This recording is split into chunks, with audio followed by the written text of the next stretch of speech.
Today is Monday, January 10th, 2022. Coming up on Roland Martin Unfiltered on the Black Star Network. Voting rights activists say, we're good. We're not going to be attending the speeches of President Joe Biden and Vice President Kamala Harris tomorrow in Georgia, dealing with voting rights. They say, no concrete plan. We're not wasting our time. We'll be joined by Cliff Albright, co-founder of Black Voters Matter. We'll talk with Joe Madison, Sirius XM radio show host, now on the 65th day of his hunger strike, focused on passing voting rights legislation in Congress. Obesity is the second leading cause of preventable death, and shedding those pounds could lessen your chance of dying from COVID. We'll have a talk with an expert about this very issue. Also, 2 black men are dead in North Carolina. One is shot dead in the middle of traffic by a white man, the other by a white off-duty police officer. We'll tell you the details of both. Plus, a white teacher in Kentucky's fired for racially insensitive comments to a black student. All right, folks, also, we'll pay tribute to 2 titans, one in civil rights and one in music. Lonnie Guinier passed away over the weekend on Friday. We'll be talking with several lawyers, including one of her former students, about her impact. And James Mtume, of course, the musical giant, passed away as well. We'll chat with 2 of his daughters, as well as Michael Bearden, who is, he said James was a huge influence on his career. Folks, it is time to bring the funk. I'm Roland Martin Unfiltered on the Black Star Network. Let's go. He's got it. Whatever the biz, he's on it.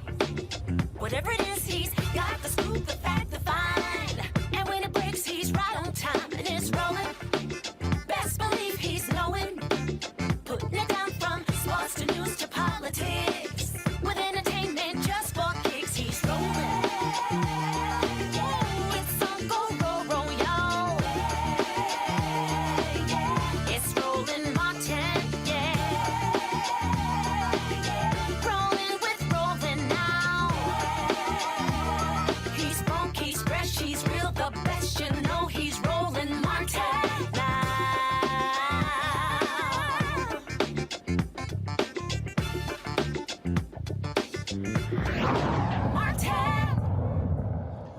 Voting rights groups are making it perfectly clear to President Joe Biden and Vice President Kamala Harris, don't come to Atlanta tomorrow without a plan.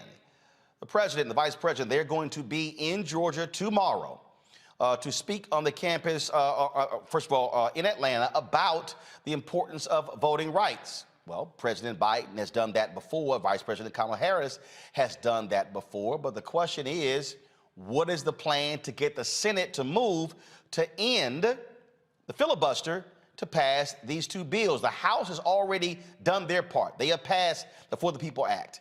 But the Senate has not taken any action whatsoever. Let's go to Cliff Albright, co-founder of Black Voters Matter, who joins us right now. We're also joined by Sirius XM radio show host Joe Madison, who is on day 65 of his hunger strike, which he started in order to move the folks in Congress to act on voting rights. All right, Cliff, I want to start with you. So, White House is making a big deal out of this speech tomorrow. The president and the vice president, it's very rare that they travel out of time together if it's not the conventions. And so it's very rare they're in the same place at the same time.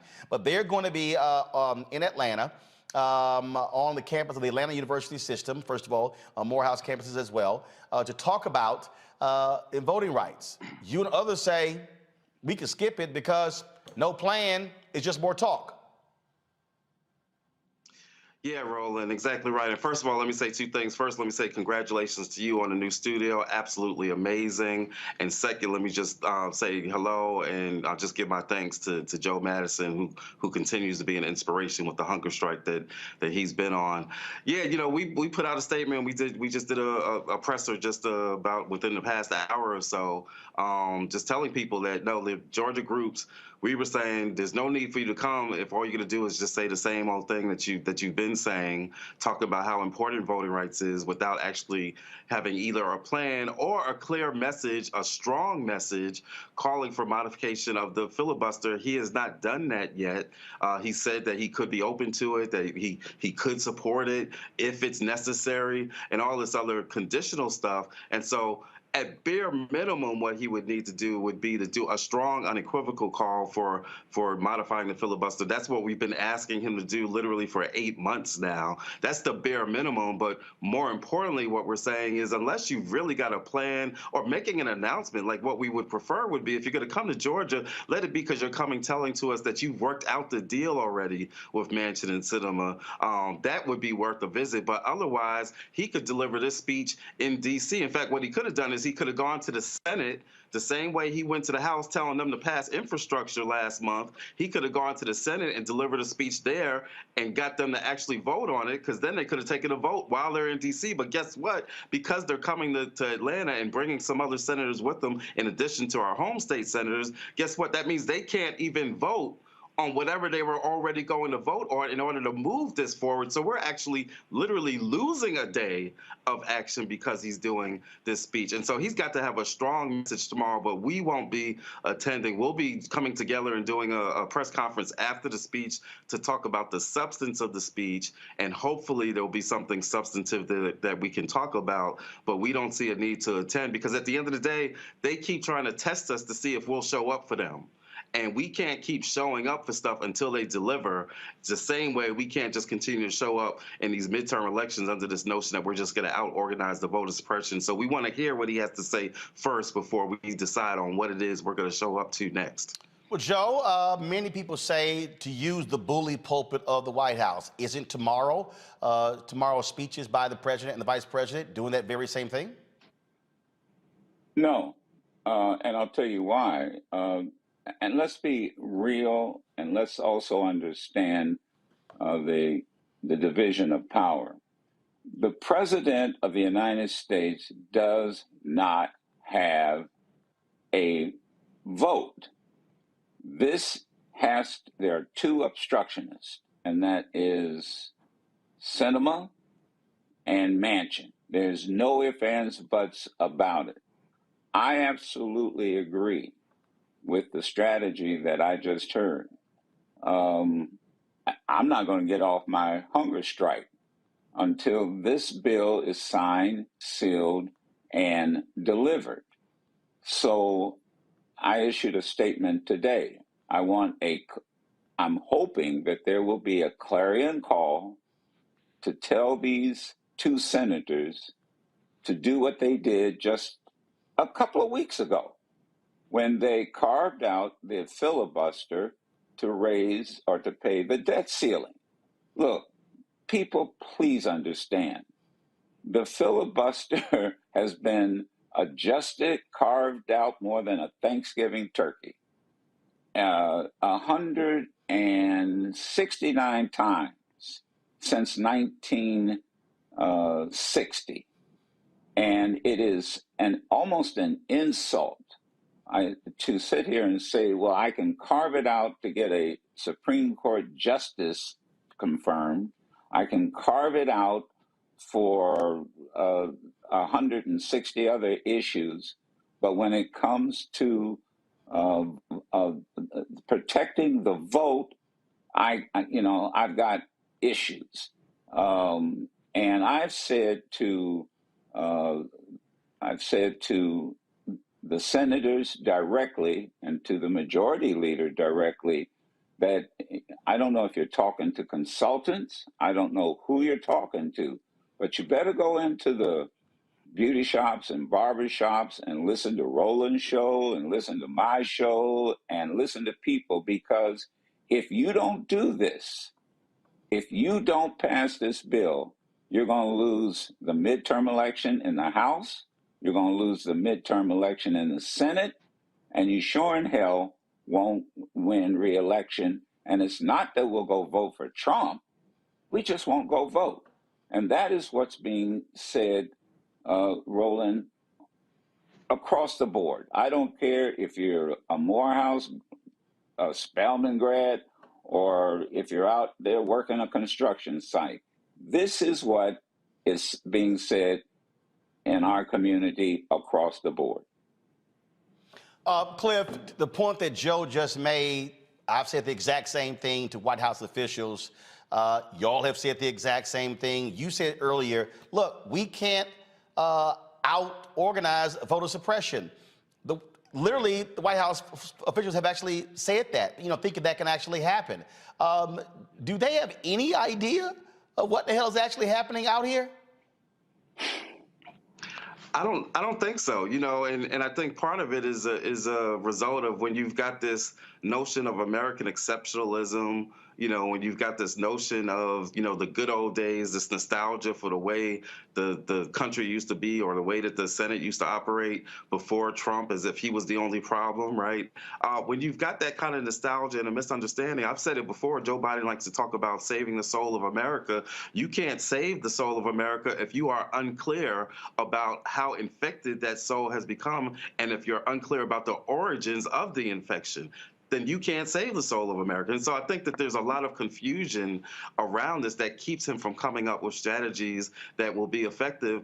To your point earlier about the bully pulpit, we are all in favor of using the bully pulpit. In fact, part of what we have argued over the past 8 months is that he could have been using the bully pulpit for voting rights this entire time. He could have done a whole tour across the country doing a whole series of voting rights speeches in places like Arizona and West Virginia, but also in historic places like Alabama and Mississippi. He could have used that bully pulpit all throughout this year so that we wouldn't be at this point now. The problem is that he chose not to, because of this nostalgia that they have for the way things used to be. And that's why now, at this point where he's talking about making a speech, what we're saying is that's not enough. We need you to have more at this point. But this would have been fine. This would have been good if when he gave his first speech to the joint session of Congress back last spring, he could have used the bully pulpit for voting rights then. But go back to that speech, Roland. Some of us said it then. He didn't talk about, it was an hour-long speech, and he didn't talk about voting rights until the last 2 minutes of the speech. And at that point, only gave it 2 sentences. And can I add something now? And you brought to my attention. In large part, I blame the mainstream media. I mean, look, I've been sitting up here without solid food, and because I'm joining in solidarity. This is not about me. If this is the most important thing that we're now hearing a week before the King holiday, then where it has now mainstream media is now bringing it up. But we tried to focus to get them to get this vote before they left for the Christmas holiday, and it's like they're on somebody else's time frame. Now, look, I'm being, let me say, cautiously optimistic. I don't know whether they have a plan and they're just not saying what it is. I do know that I have been in conversation with members of the Senate, and that they, as we speak, they're trying to move to get this vote. I'm just, I've just made it very clear. And Roland, you've known me for years. I made it very clear. I'm not going to move on this. I'm going to continue my protest, and until this thing is signed, sealed, and delivered. But if it's not, because I know Roland's next question is going to be, well, then what are you going to do? I'll cross that chasm when I get to it. But let me tell you, it will be a chasm. Cliff, on this very issue, you said this earlier when President Joe Biden went to the Senate, went to the House to meet with him to press upon them to vote for his bill. We've heard about the numerous times, 300 some odd times, they had folks to the White House on the infrastructure bill. I don't recall, maybe y'all do, but I don't recall a single time where Biden has specifically called Sinema, Manchin, and there are other Democrats who don't want to get rid of the filibuster, has called the leadership and those two to the White House specifically on the voting bill. So again, I get it. You want to give a speech, the backdrop, Atlanta, you're going to invoke MLK, you're going to invoke the people who marched and died and all this sort of stuff along those lines. But if you're not bringing them to the White House and looking them in the eye across the table and say, I want this done, then to me, you're not actually using all of your power. That's exactly right. It's not just that he's not doing the things that, say, LBJ did in 1965 to get the Voting Rights Act passed. Actions LBJ took because movement forced him to, but still, LBJ would lean into it, bring you in his office, get in your face, right? It's not just that he's not doing the things that other presidents have done to pass key pieces of legislation. He's not doing the stuff that he has recently done to get infrastructure passed, as you just pointed out. And whether that's calling them in for meetings, whether that's going to Congress to meet with the House caucus to tell them, look, I need you to vote on this and I need you to vote on it now. He's not done the things that he has done for other stuff. He's not done the things that I'm assuming he has seen done during his 40 years in the Senate. That's where the shortfall is. Now, we know at the end of the day that he doesn't get a vote on the actual legislation. But what we know is that what presidents do matter. The way that they lean into legislation matters. Obama didn't vote for Obamacare, but I'll be doggone, it's sure enough called Obamacare. And so what presidents do matter, and he has not done enough. He has not lived up to his own knowledge, his own experience, his own skills, or his own words. That's why we've been frustrated with him. That's why we won't be attending. Not to mention that, you know, we got some other work to do instead of sitting there for 2-3 hours or however long it takes him to give his speech, because we're fighting some of this stuff in Georgia right now. As you know, Roland, in Lincoln County right now, some of our partners are out there right now because they're trying to close down 6 out of 7 polling places. That's what these Georgia Republicans are trying to do as they're fighting voting rights. They're not wasting a day. We can't afford to waste a day either just to hear another speech unless he's got a clear plan and a strong call. And like I said, preferably he's making an announcement that they've got a deal on the filibuster. And I'm sorry, just Go ahead. time. I want to say this. You guys are so on target. Manchin, find out what Manchin wants. Find out what Sinema wants. That's what Johnson did. Those segregationists didn't want to vote for the 65 Voting Rights Act. But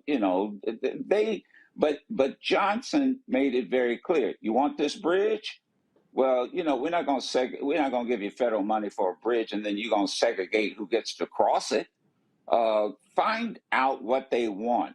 Manchin wants something, and whatever he wants, it has to be worth the right to vote. That's what what we're really saying. You have the power of the purse. You have the power to find what they want and cut a deal. Man, if you can cut a deal, once again, to get billions of dollars to pay off our debts, our country's debt. My God, you mean to tell me that you can't find what these two want? And I think you're absolutely right.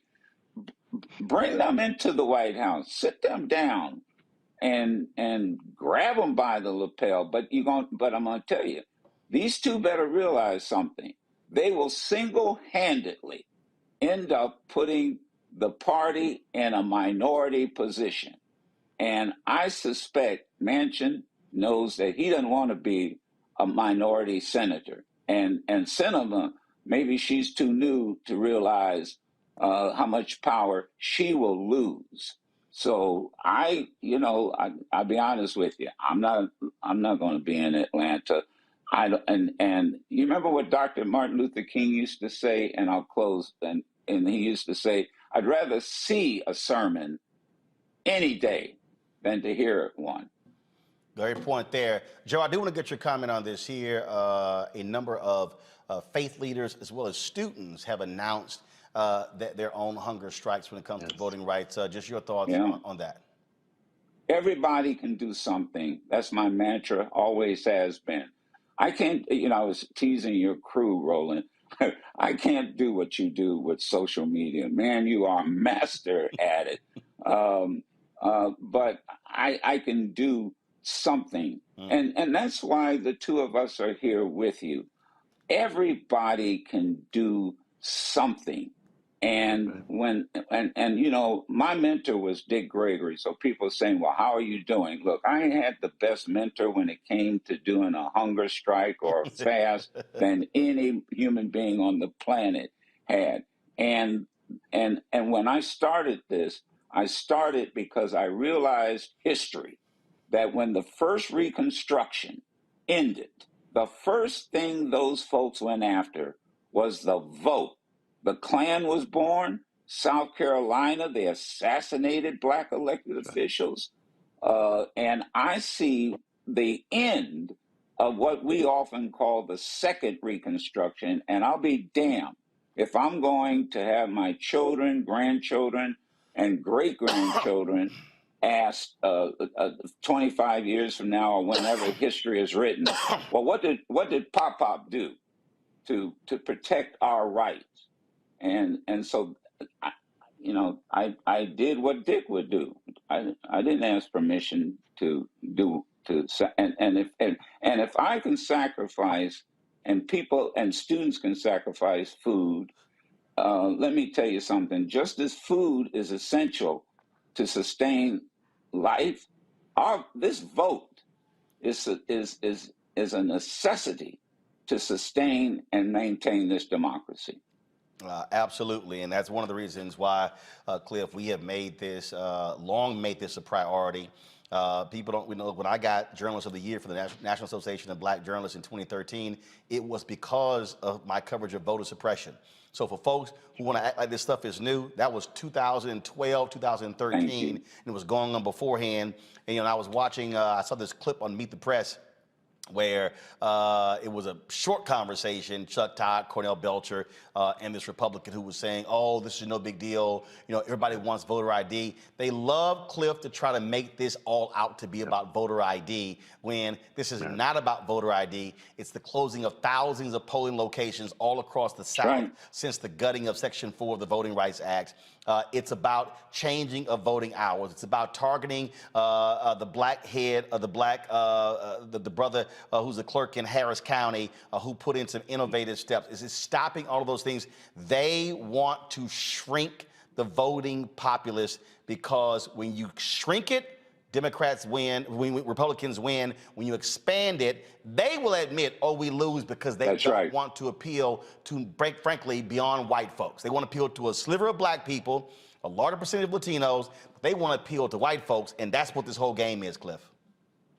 Yeah, you're exactly right. I think, Florida, all those examples you gave are accurate. Florida is a great example. In Florida, Republicans have always benefited from the vote by mail system there. They've counted on it to win and sometimes to steal elections in the state of Florida. But in the last election cycle, it was because black and brown folks came out and young folks came out and voted using record numbers using the vote by mail. All of a sudden, Florida had an issue with vote by mail and passed their voter suppression bill to overturn it. I think the challenge to this, so as much energy and attention we pay to Joe Biden and Manchin and Sinema, the point that you're making is important. We got to be clear about the source of the problem. The source of the problem are these folks that are using all these means, including violence, which is what the insurrection was all about. There's a direct connection between these things. That's why they was inside the Capitol with the Confederate flag. All of this is connected. And so that is the source of the problem. The reason, though, we put so much energy into Biden and Schumer and the Democrats is because we put them in power. We put them there to make a difference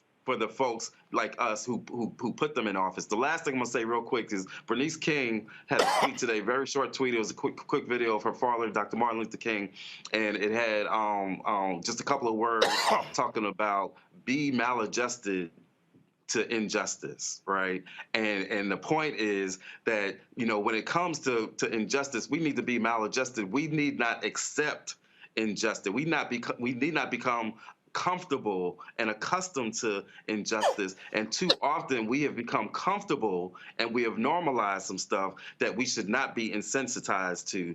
That's what it means to be maladjusted to injustice. That's what we need everybody to do in regards to this voting rights battle. And like Joe said, everybody's got a role to play. Doing media, social media, a tweet, a phone call, a text, cooking some food for the folks that are doing the protests. Everybody's got a role to play in this. Don't think that this is something for somebody else to take up. There's a role for everybody, including every single person that is watching this right now. You make the difference. Absolutely. Cliff Albright, Joe Madison, I appreciate it. Thanks a bunch. Y'all take care. Okay, you Thank be you. Love you careful. Love you both too. All right, folks, going to go to a break. When we come back, my panel will join me to talk further about what's happening when it comes to voting rights in this country. We'll be back on Roland Martin Unfiltered on the Black Star Network in a moment.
Black Star Network is here.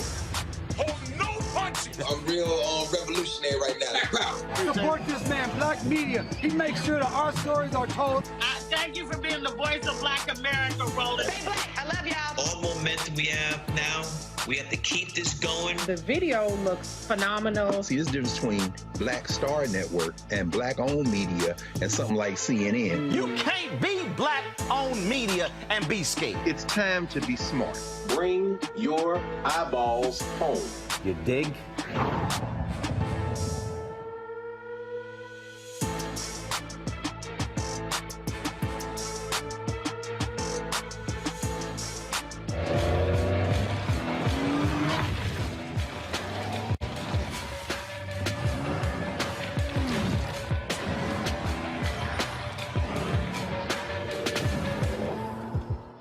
I'm Angie Stone. Hi, I'm Teresa Griffin. Oh, Roland. Hey, Roland, I am so disappointed that you are not here, first of all. Where's our dance? It's like we get a dance in every time I see you. And so now you're not here for me to dance with, sir. You and your ascot. I need it. I need that in my life right now. Okay, I love you, Roland. What's up? I'm Lance Gross, and you're watching Roland Martin Unfiltered.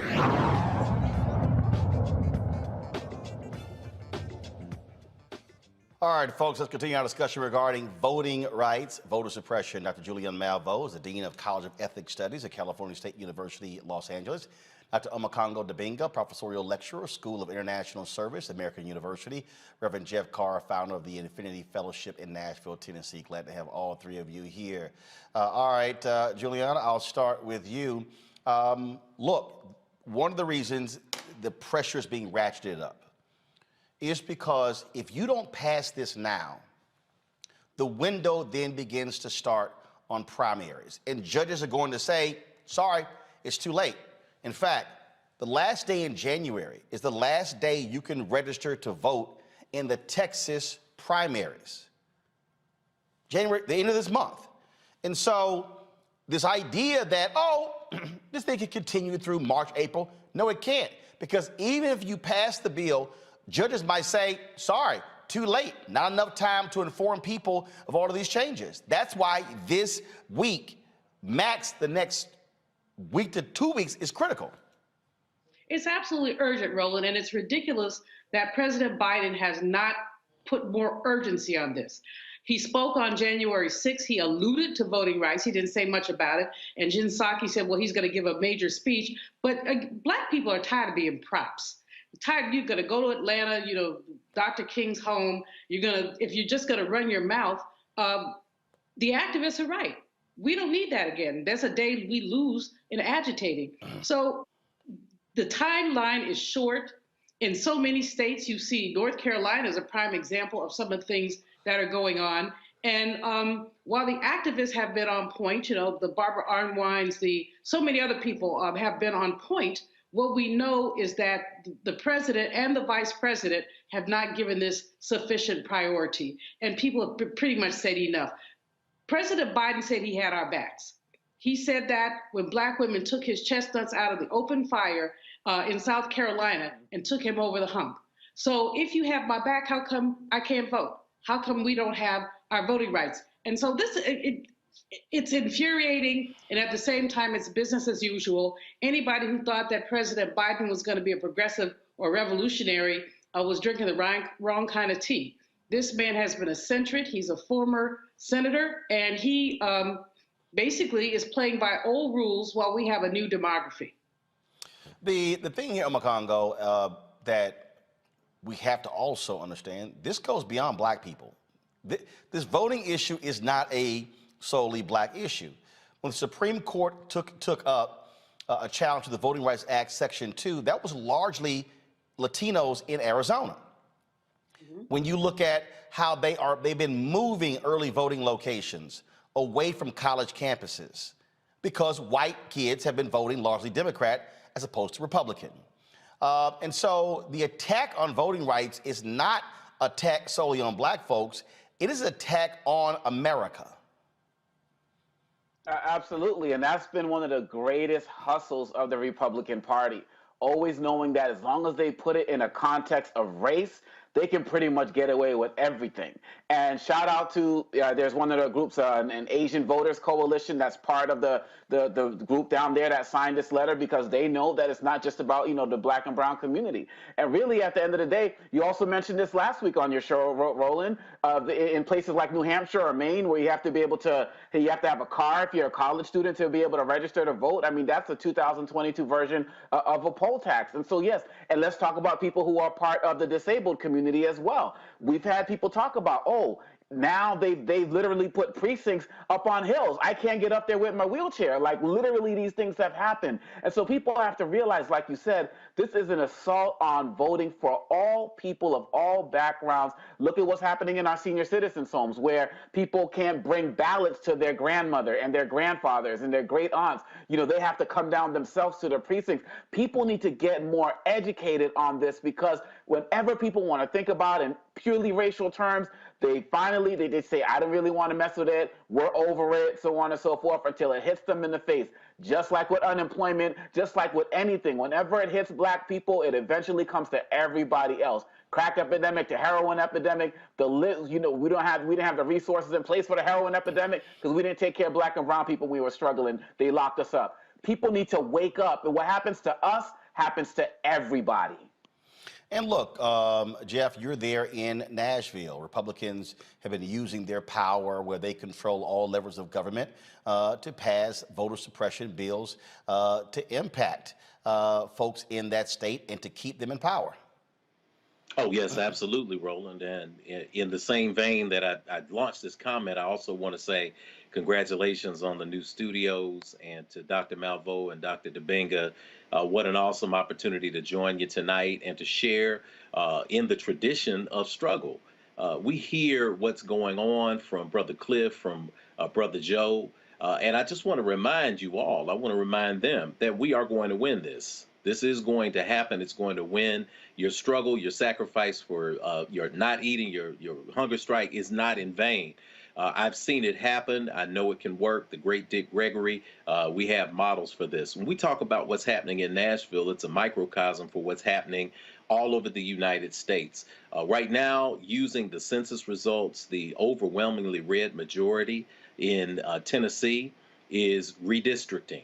And they're redistricting Congressman Jim Cooper, who many people will say is a moderate. He's always proclaimed that he is a moderate Democrat. He's been that for several decades, but he's highly respected here in Middle Tennessee, which, if you demographically look at it, is a blue oasis in a sea of red with the rural counties surrounding. They are now completing a plan to redistrict all of this metropolitan area of over 750,000 people into 3 districts that will be primarily Republican. So with that, you have the cacophony, over 400 bills in 48 states over the last several years that have been focused on voter suppression. We're coming to a nexus now where the people are getting tired, people are getting sick, and what's happening in Atlanta is also a microcosm. Joe did not deliver on Build Back Better yet. He has not delivered on student debt. There's an old gospel song that says, Jesus paid it all to him I owe. Well, listen, with this election, Georgia paid it all to them we owe. And this is an opportunity now to put Joe on President Biden on Front Street, to put the administration on Front Street. And as I was doing a little bit of math here, I came up with a curious number. That number was 45 and had very little to do with the last president, but it had everything to do with the number of years Joe Biden has been in some political office in D.C. You mean to tell me that after 45 years, you can't figure out how to make a deal to make one broad initiative go through and to protect voters who laid their lives on the line to put you in? This is nonsensical, and this is why it's coming to a head right now. Well, again, we're going to be seeing a lot of action take place over the next few days. Senator Chuck Schumer has promised that he is going to move legislation. But again, what we have not seen exactly how that's going to happen. We have not seen in what way that is going to happen. How can you get all 50 Democrats to step forward and actually vote in this case? That's really what this thing all is going to boil down to. All right, folks, got to go to a break. We come back, we're going to talk our Fit, Live, Win segment about the impact of obesity when it comes to COVID. That is next on Roland Martin Unfiltered, right here on the Black Star Network.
Till's murder, we saw struggle for civil rights as something grown-ups did. I feel that the generations before us have offered a lot of instruction. Organizing is really one of the only things that gives me the sanity and makes me feel purposeful. When Emmett Till was murdered, that's what attracted our attention.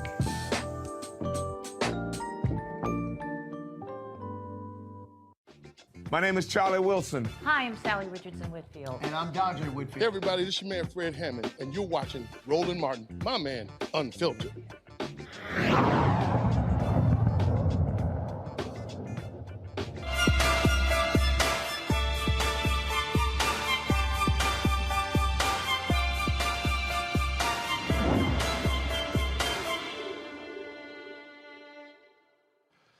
Could losing a few pounds keep them from first of all, warding off COVID? As the second leading cause of preventable death in the United States, obesity increases the risk of developing severe symptoms or dying from the virus, according to a new study. A 2020 study published by the Critical Journal of World Obesity found that those with obesity have a 46% increased chance of getting COVID, a 113% increase in being hospitalized, a 74% chance of being treated in the ICU, and a 48% increase in death from COVID. In 2018, the CDC reported 42% of Americans were classified as obese.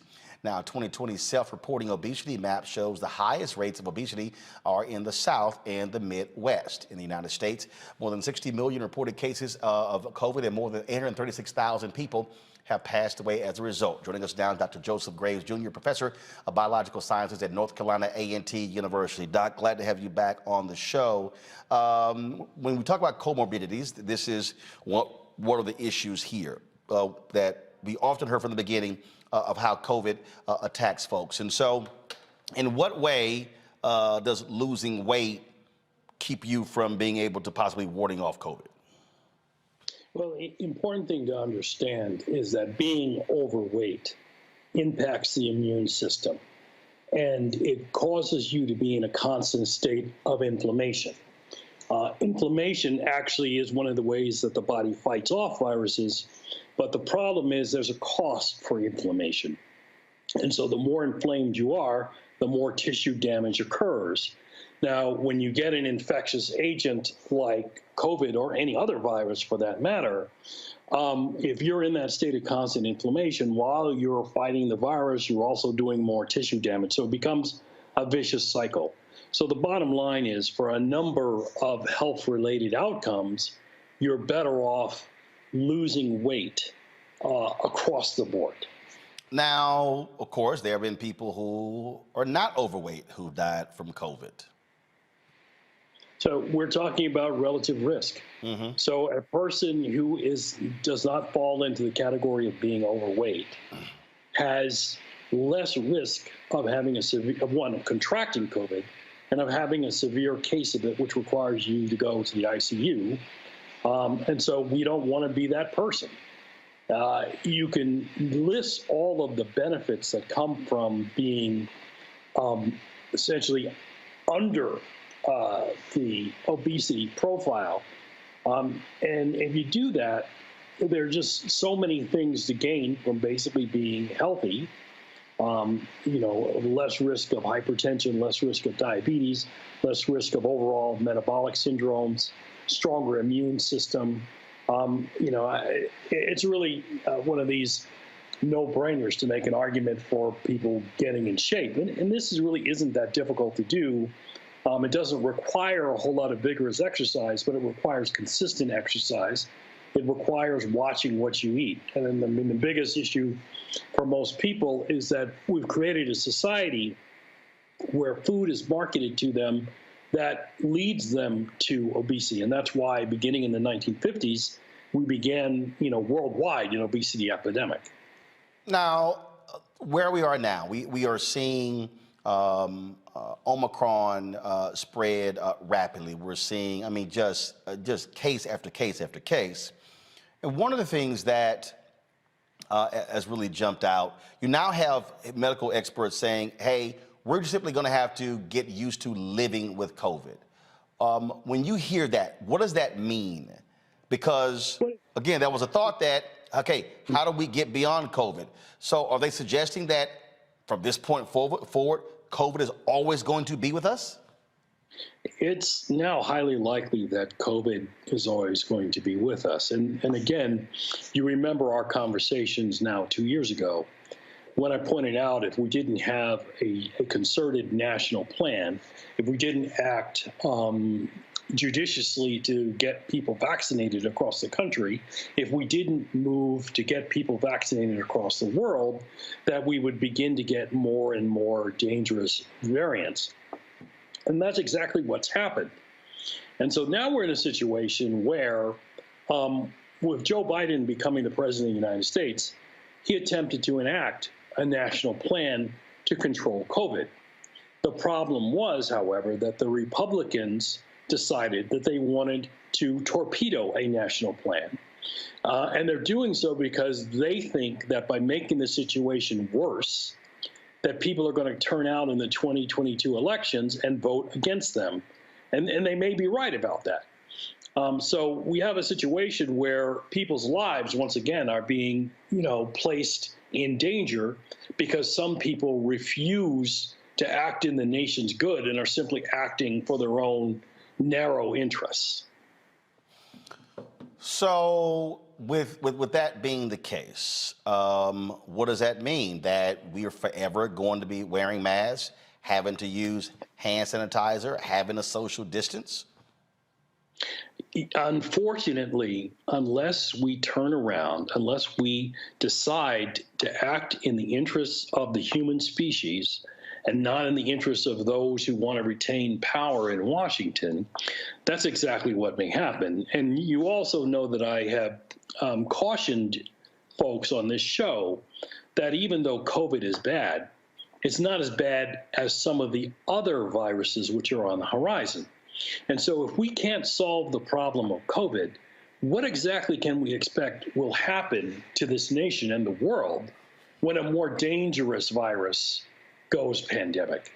My argument would be we could be looking at hundreds of millions of people dead like we did in the 1919 H1N1 influenza pandemic. And so we really need to be taking how we address what we do with COVID as a cautionary lesson for how bad things can get. And unfortunately, once again, we have a whole bunch of people in Washington who have made it very clear that they really don't care about the lives of the American people and that all they care about is lining their own pockets. Questions from the panel. Jeff, I'll start with you. All right. First off, thanks, Dr. Graves, for all the work that you're doing. Thank you for everything that you're putting into the world. And thank you for being on the front line, not only of research, but of implementation to try to save people, starting with our people and moving toward humanity. We know we're living in a space where something like an infectious disease has been politicized, and yet we still have to be able to look out for each other. Weight loss goes across all spaces when you talk about health. Whether that's blood pressure, diabetes, hypertension, any number of things. What can we say in a general way to get Uncle Ricky and Grandmama and Cousin Jeannie? What do we say to them to say, listen, this is the time to get off the couch and do something that's going to help save your life? Well, I think one of the problems that we have is viewing the causes of obesity as simply, inadequacies of individuals. And if you think the issue is, just convince Uncle Ricky to get off the couch, then we're never going to solve the obesity epidemic. The problem is systematic. For example, in the 1950s, food companies began to add sweeteners to virtually every product we eat in the form of things like high fructose corn syrup. And they created a market, and they created a society that was essentially addicted to these high-sweetened foods. And they became part of American culture. And, as Malcolm X said, he was never surprised when chickens come home to roost. And that's exactly what we have in the obesity epidemic. We have a systematic change in the way the nation eats, in the foods that are made available to them, in the pricing of foods, where it's actually cheaper to eat, high carbohydrate, high sweet level foods than it is to get healthy foods. And again, these things were differentially propagated in Black and brown communities. And so now we have an obesity epidemic, and then you add to that an infectious agent like COVID.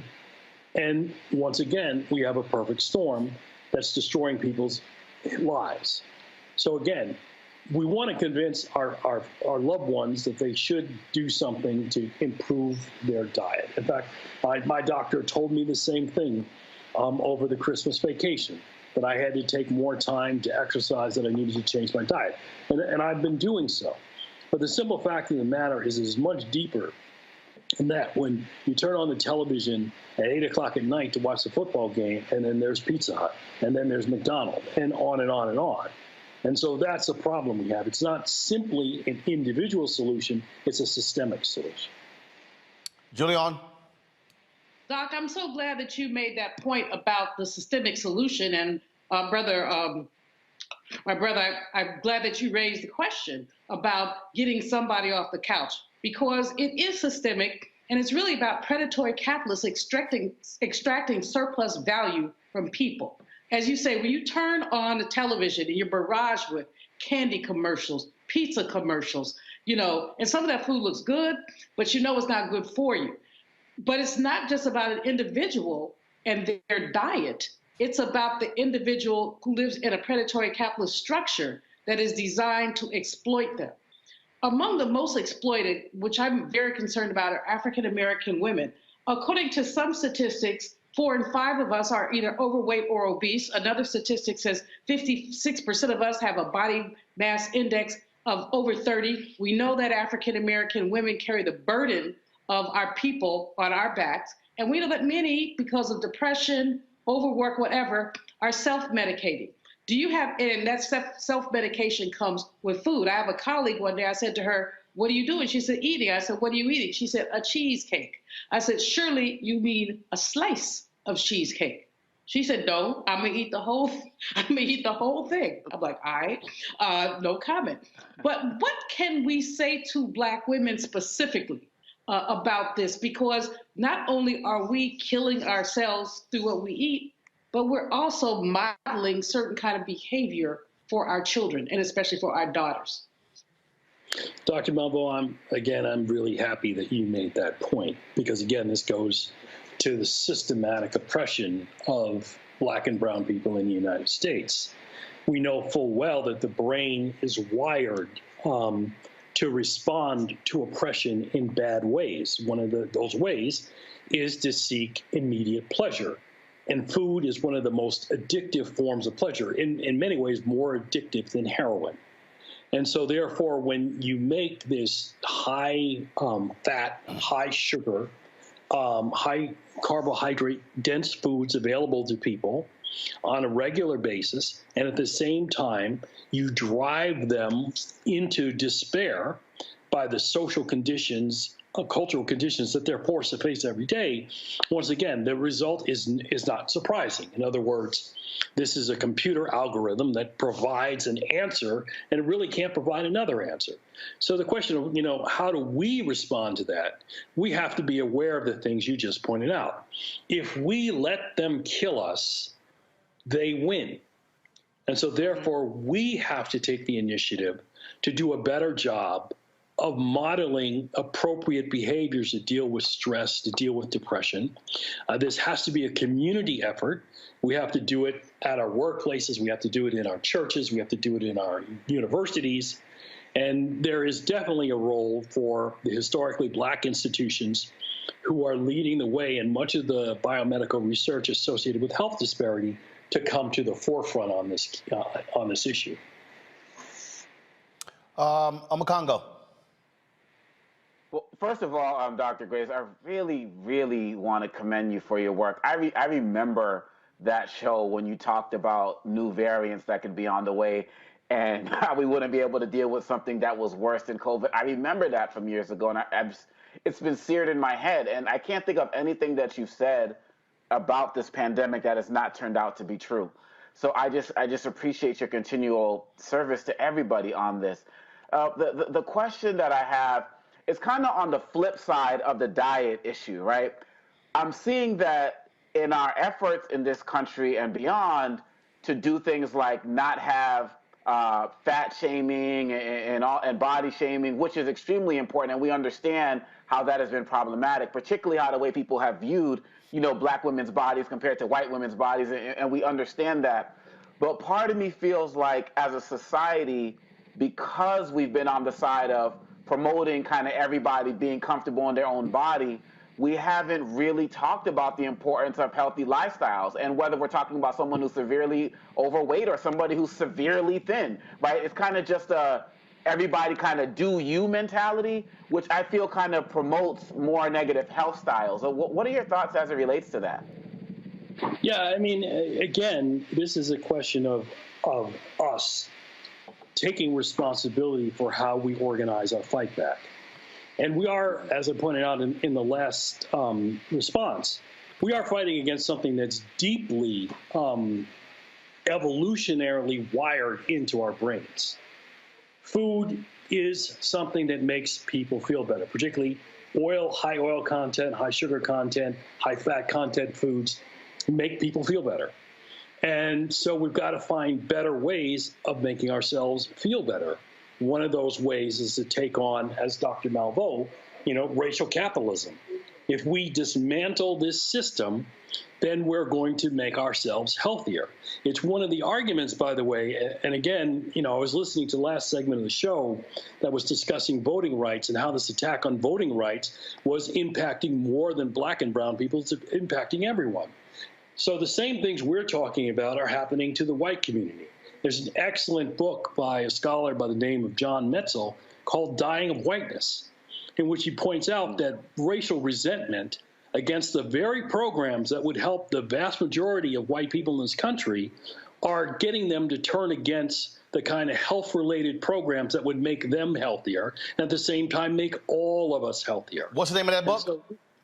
The title of the book is Dying of Whiteness. Got it. And so that's what we need to do. We need to unite around issues that are beneficial to all of us. And one of these things is fighting the obesity epidemic. And that means we have to hold accountable these corporations which are marketing foods which make people sick. And that's exactly what they're doing, and they're doing it to make a dollar. All right, Dr. Graves, we certainly appreciate it. Thank you so very much for joining us. Thank you, Roland. All right, folks, when we come back on Roland Martin Unfiltered, our Black and Missing segment of the day, also, we'll pay tribute to two legends, Lonnie Guinier, when it comes to the law and civil rights, and James Mtume, of course, music legend. That is next, right here on Roland Martin Unfiltered on the Black Star Network.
Black Star Network is here.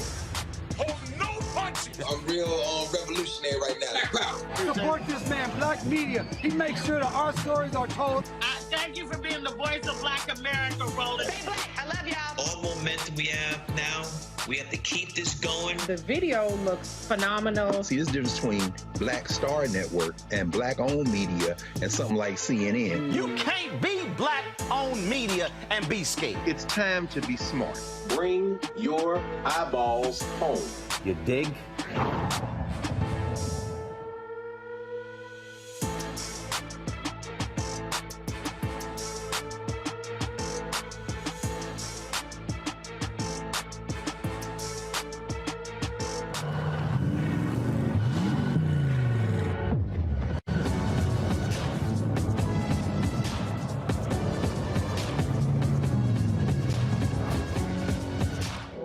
How y'all doing? It's your favorite funny girl, Amanda Seals. Hi, I'm Anthony Brown from Anthony Brown and Group Therapy. What up, Lana Well, and you are watching Roland Martin Unfiltered.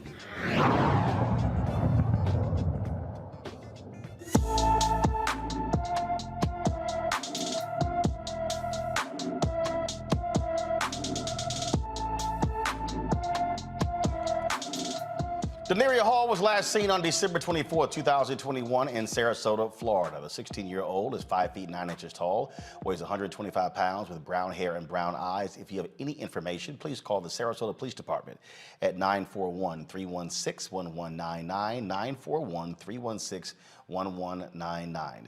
In North Carolina, a road rage incident leads to the fatal shooting of a black man. Now, folks, we want to warn you, this video, although short, is quite graphic, and so we're giving you a little enough time to turn away or to get your children out of the room. Here is that video.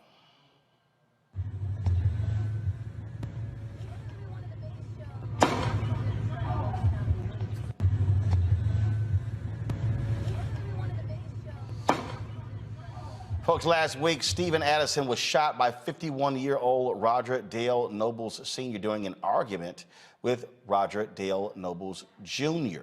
Police state Nobles Sr. fired at Addison from the driver's seat inside his 1992 Chevrolet pickup after his son got out of the vehicle at a stoplight to confront Addison.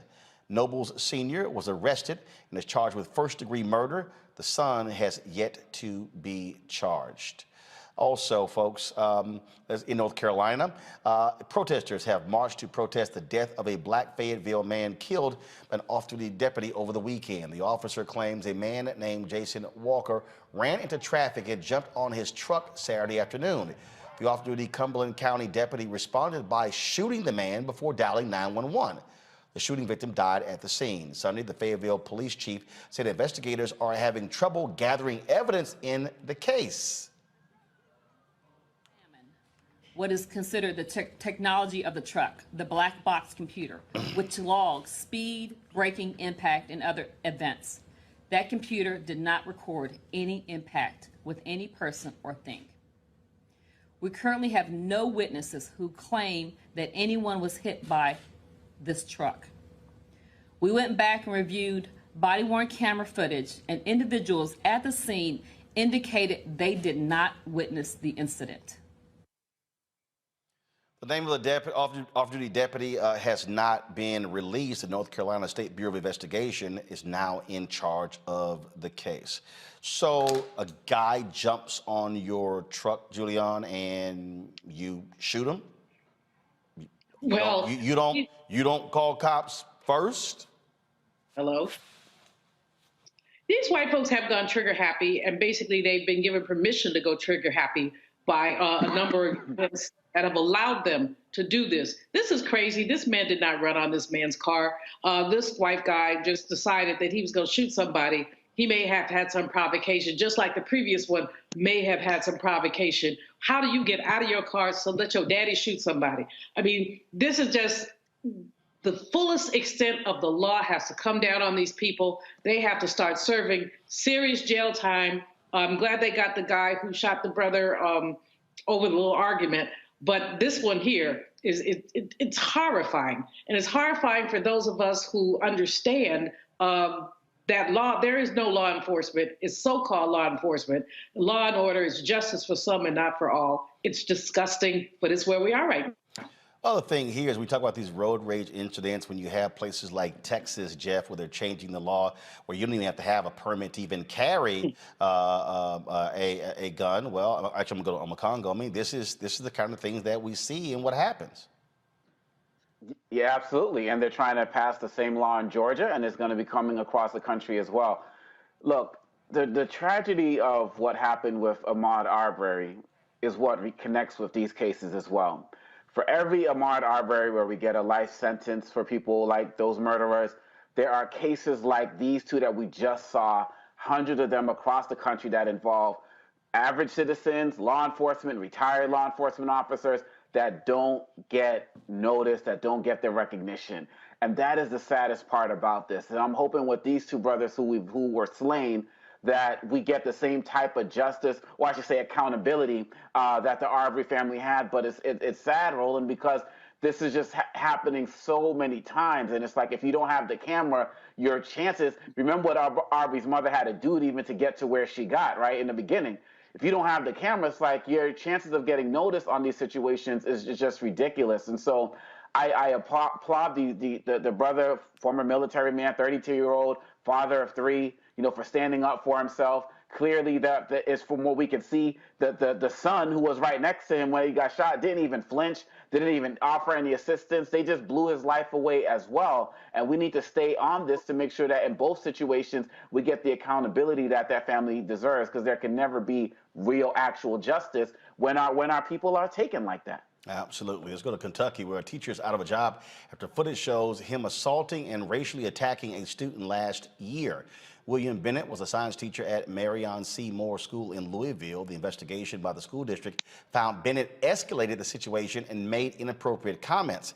The student involved alleges Bennett said, "You're just going to be another black boy shot."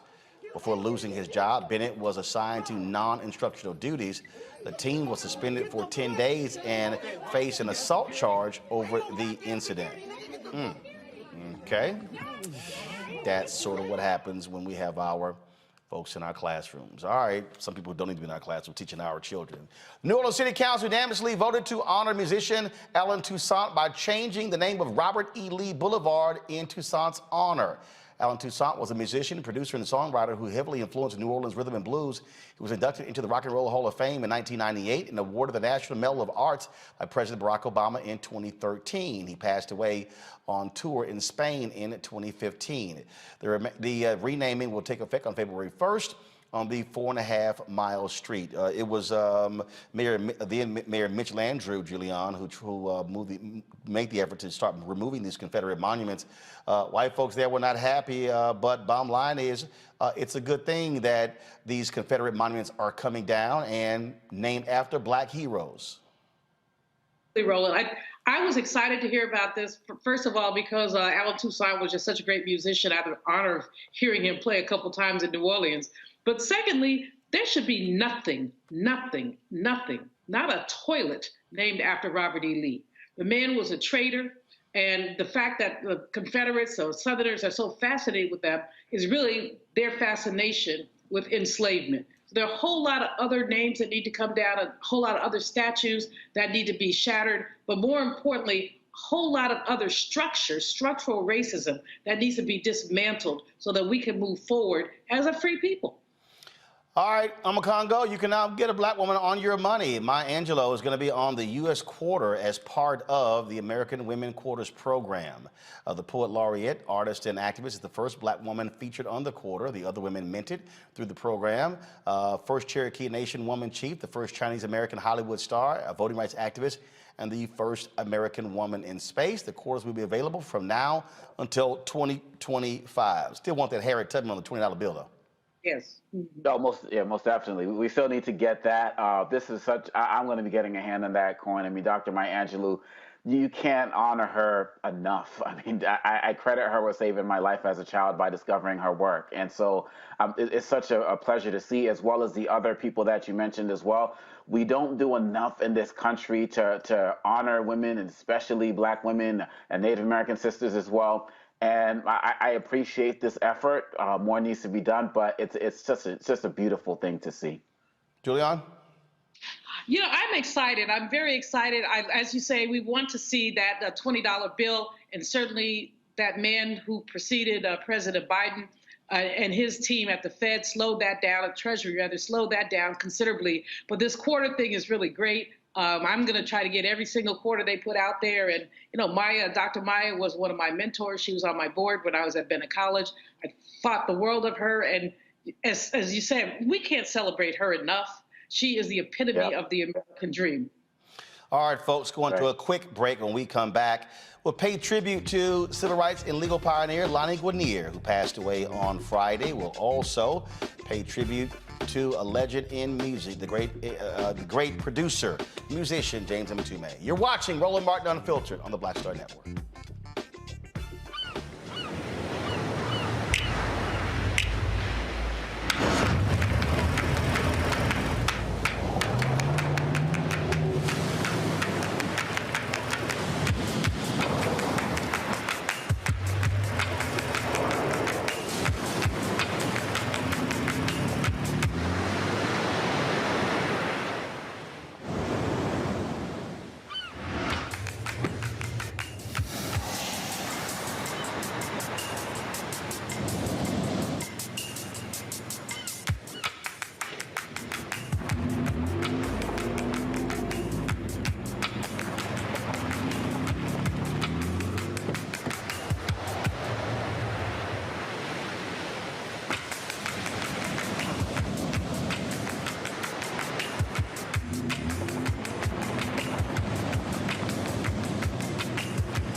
I'm Chrisette Michelle. Hi, I'm Chaley Rose, and you're watching Roland Martin Unfiltered.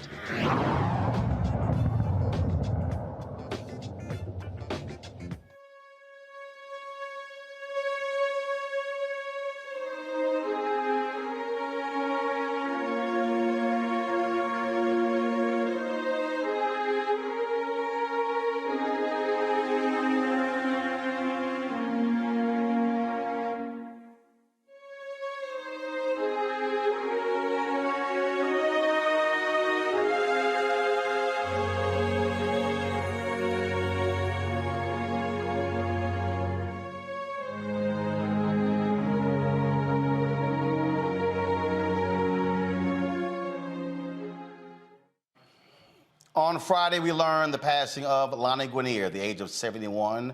The announcement was made that she was surrounded by family and friends. Lonnie Guinier, of course, was the first woman of color who was tenured at Harvard Law School. It was a very contentious issue when, of course, you had leaders there who were demanding for women to finally get their just due, and she became the first woman of law. She was the Bennett Bosky Professor of Law Emerita at Harvard Law School.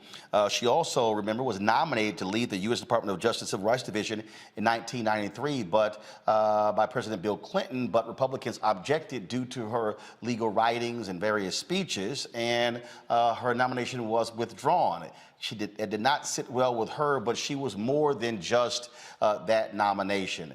A distinguished legal career, teaching so many different people over the years, and also having a tremendous impact on multiple generations of lawyers. Joining us right now to talk about her life and legacy, Elie Mystal, who is, of course, a justice correspondent at The Nation. He also was a student of Lonnie Guinier. We have Barbara Arnwine, the founder and president of the Transformative Justice Coalition. Lori Daniel Favors, the executive director of the Center for Law and Social Justice at Medgar Evers College. Elie, I want to start with you. Being in her classroom, what was that like? Yeah, well, I mean, she's a real intellectual giant. And when I showed up to her class, look, she taught at Harvard. That's where I met her. You know, you're a black kid. You go to Harvard. For the most part, things have worked out for you. All right, like that's just being honest. Like, things are going well in your life. And then so you get there and you kind of have this sense that, well, if I just keep doing the right things and checking the right boxes, things will continue to go well. The fights that my parents had to fight for representation, for equality, those are my parents' fights. I have all these different battles, right? Me and Chet, we're gonna like hang out. And Lonnie Guinier was one of those people that you meet in life that tells you, no, son, no, young buck. We still are fighting. We still have battles to fight. I got there. I didn't know about her history before I took her class. Literally, my mother was just like, take that woman's class. Take that woman's class now, right? And so through her class, I really learned about the ongoing attacks by conservatives against full equality and especially voting rights for African Americans throughout this country in ways that I had never heard about at that point as a 22, 23-year-old student. And so she really taught me about that. She taught me how to defend voting rights passionately, how one person, one vote is the floor, but not the ceiling. And really, Roland, that's what got her in trouble with the Clinton nomination, is that her writings and her intellectual philosophy was that one person, one vote was the floor, but that black people should strive for equal proportional representation in this country. And that's what pissed off the white conservatives. That's what they couldn't deal with. But there are so many people like me, Sherrilyn Ifill, so many people who are in the voting rights fight now, either literally learned at the foot of Lonnie Guinier or were inspired by her work and her writings. Barbara Arnwine, why was Lonnie Guinier so important? Well, she was important because she was one amazing litigator. Think about this, Roland. She litigated, of the 32 cases that she litigated, she won 31. Think about this. She was a theorist, as Elie was just talking about, just amazing, because she took the international experience of proportional representation and applied it to the United States. Imagine if we actually used that. You know, the average state legislature to this day is about 25% women, with Nevada and one other state being an exception. But in any other, quote, Western democracy, that would be unacceptable. You would have to have had, you know, some proportional representation. She talked about, you know, people doing different kind of balloting, using the ballot. Now San Francisco uses that balloting measures. So she was way ahead of her time. She was prescient, and she was bold. And of course, you know, to those who knew her, she was an incredible friend. She was gorgeous. She was beautiful. She was really a kind and gentle spirit. You know, I felt, you know, I enjoyed her sharp intellect. I enjoyed working with her on so many acts. And people got to remember that as recently as July 1st of 2021, the Supreme Court took up the question of the vitality and the scope and the liability standard underneath what is called Section 2 of the Voting Rights Act. And she was instrumental in litigating and fighting for the broadening of the act in 1982 after the horrible decision in Mobile, where the Supreme Court said you had to have intent in order to violate the Voting Rights Act. And she was amazing in her leadership in fighting in Congress for what became the 1982 amendments, which then the Supreme Court last July tried to eviscerate and say that that has to be the floor standard 1982 and pretend like we've had no intervening law in the subsequent decades. Unbelievable. I mean, I wish Lonnie, you know, had been able to really give us the full import of her thinking when she read the Brnovich case or heard about it. I just think that people really need to understand that she was a continuum. She meant to walk in the tradition of Constance Baker Motley. She was inspired by Julius Chambers. She tells the story of, you know, while she's interning, working with Julius Chambers, she tells the story of his being so bold that while he was giving a speech, his car was blown up. He kept on speaking. She tells the story about, you know, being moved by, when she was only 12 years old, watching Constance Baker Motley actually escort a black student to desegregate the University of Mississippi. But she also was moved by Elaine Jones. And anybody who knows Attorney Elaine Jones knows that she's one of our nation's treasures as a lawyer. So she stood on the, not shoulders, but she stood on the tradition. She stood on the integrity of those lawyers that had come before her. What an amazing lawyer, what an amazing writer. Her legal books are worth reading. Just everybody should read them and understand, you know, what she was saying to us many years ago, and we're just catching up now. Obviously, Lori, with the passing of Sidney Poitier Thursday night, his death overshadowed that of Lonnie Guinier. That's one of the reasons why, of course, we had our tribute to Sidney Poitier on Friday.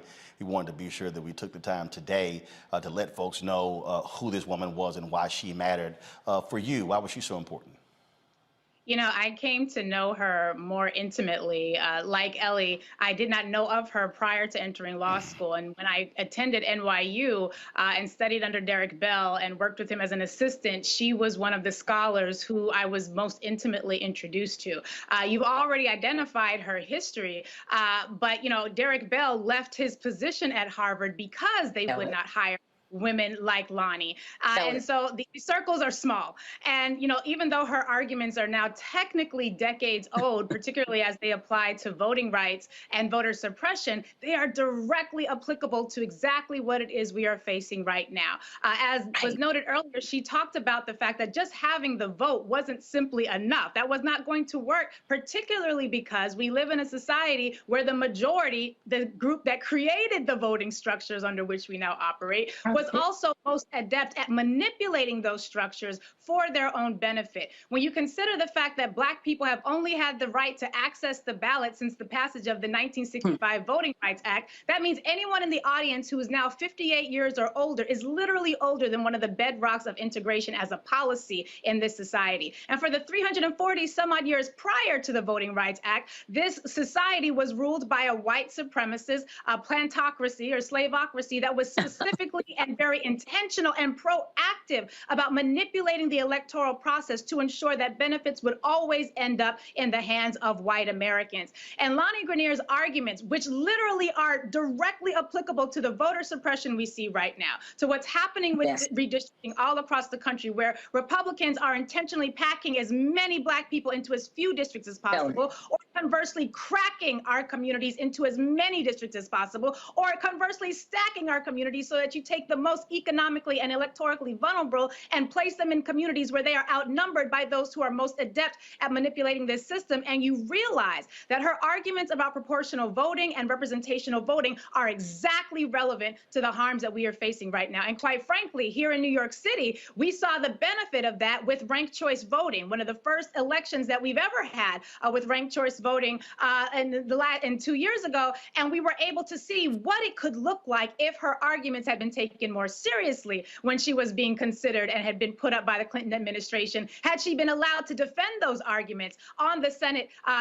during those hearings, as opposed to having that opportunity taken from her. And I was a bit too young to know the full impact of what Bill Clinton's treachery it really indicated. But now that I am older and I no longer think and speak as a child, I'm quite clear that had she been given the microphone at that time with the ability to speak that truth to that power, it would have been so disruptive to what the good old boy network and the voter systems were able to tolerate at that time. But I would have loved to have seen what our world would look like had she been given a chance to really articulate what it was she was advocating for before that opportunity was taken from her by the Clinton administration. You know, Ellie, for all of the people who whine and complain about critical race theory, they really have no understanding of the role that legal theories play in our society and how these legal theories that are taught in classrooms and that are taught on university campuses, how they then do have a direct impact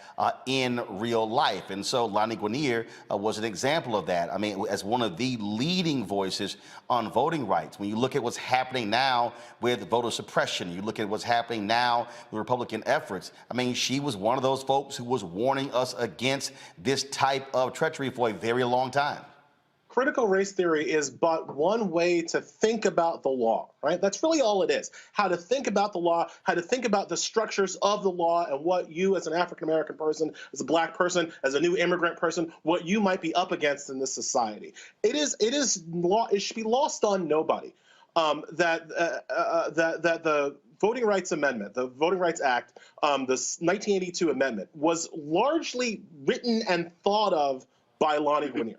And that is that same amendment that Lonnie Guinier kind of thought of and helped intellectually push forward is the amendment that John Roberts, the current Supreme Court Chief Justice of the Supreme Court, that's what he cut his teeth on arguing against. He was brought in by the Reagan administration into the Reagan Attorney General's office to argue against the 1982 Voting Rights Amendment. So our current you want to talk about critical race theory?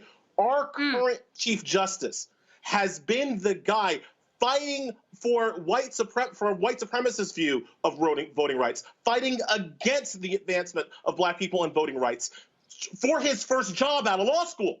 That's this guy. So literally in 2005, when I am a lawyer, when I am I'm not on TV or anything like that, and I hear that George W. Bush is nominating a new guy to be Chief Justice, I email Lonnie Guinier and I'm like, what can you tell me about this man's voting rights history? And boy, does she have some thoughts about John Roberts in 2005, right? So like this is the kind of not just like kind of intellectual history. This is the institutional memory that we lose sometimes when these giants pass away. But the last thing I just want to say, Roland, is like fear not, because not only does Lonnie Guinier have just you talk about the NFL, the coaching tree. Lonnie Guinier's coaching tree is deep, yo. But not only that, she has a son, Nicholas Bowie. Right now, her son is also a professor at Harvard Law School, and he's one of the real ones. I mean, Nicholas Bowie is out there doing the work and putting the next generation's, hard-hitting theories out there for public consumption. So it never stops here, but it's great that we can take a moment and just remember the giants and remember the history and knowledge that they brought and how they helped kind of push the ball forward, and how we, the ones who are left, have to take up that flame and take up that torch and push it towards the next generation. But Barbara, that's why it's important for people to understand that when you have an opportunity, when you are in a position of power, when you have the ability to influence people, that you literally create more of you, more folks like you. You send out me. When I think about the great leader John Maxwell, he has told preachers, it's time for you to go. It's time for you to leave. And a lot of times people want to hold on to it, but no, what makes people great is not just what they did in, with their particular life, but how they were able to sort of create acolytes and create more folks to be able to, as Ellie said, to carry the torch forward. That was her life's ambition. She taught at the University of Penn before she taught at Harvard. She loved her students. She fought for diversity. She was, really beloved by her students. I can't even begin to tell you. I gave the commencement address for the University of Pennsylvania's law school right before I think she left. And it was really touching to hear so many tributes and accolades and love for her. But I also want people to understand her graciousness.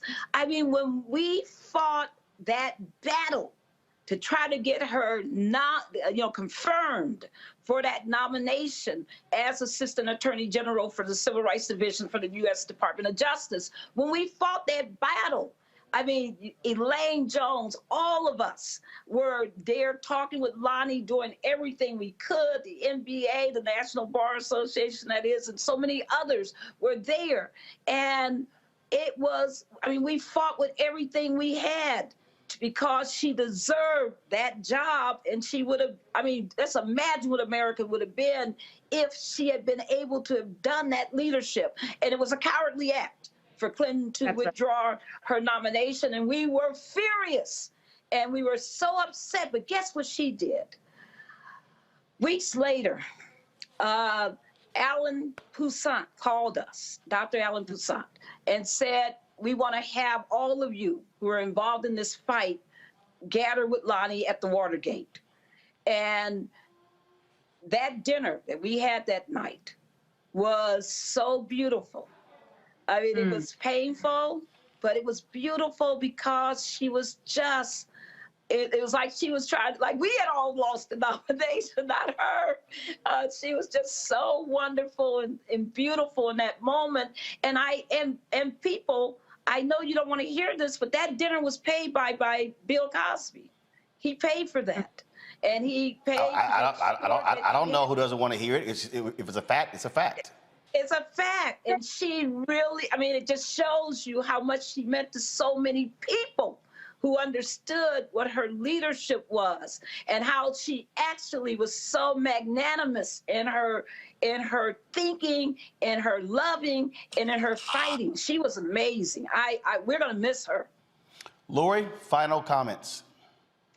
I would be remiss if I did not say to one of our newest ancestors, thank you for creating pathways that were being well-worn before I even knew for certainty that I was going to law school. To one of our newest, most vibrant, powerful ancestors, we appreciate all that you have done, and we are so graciously in anticipation of the wisdom that we now have access to because you have joined the ancestors. And so we will, in your tradition and in the tradition of all of the great activists and scholars who were truly African-centered, regardless of political affiliation or geographic location, but those who truly had the heart of African people, we are grateful for you, and it will be our life's work to carry on your legacy and to create even more opportunities and pipelines for those coming behind. Lori, Ellie, and Barbara, we surely appreciate it. Thanks a lot.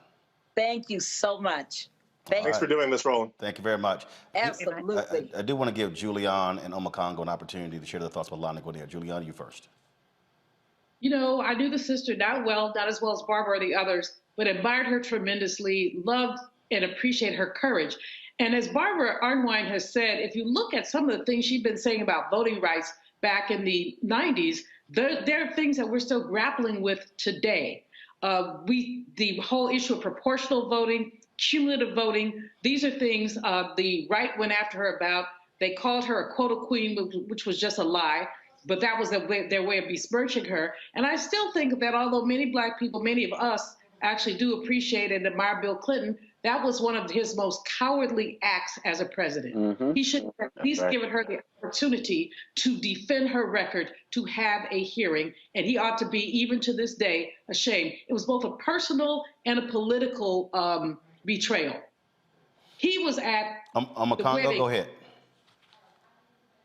No, absolutely. So for me, I can't speak anything better to the legal titan that she was. But one thing I would like to share is that I was a kid, growing up in Boston, while she was up there.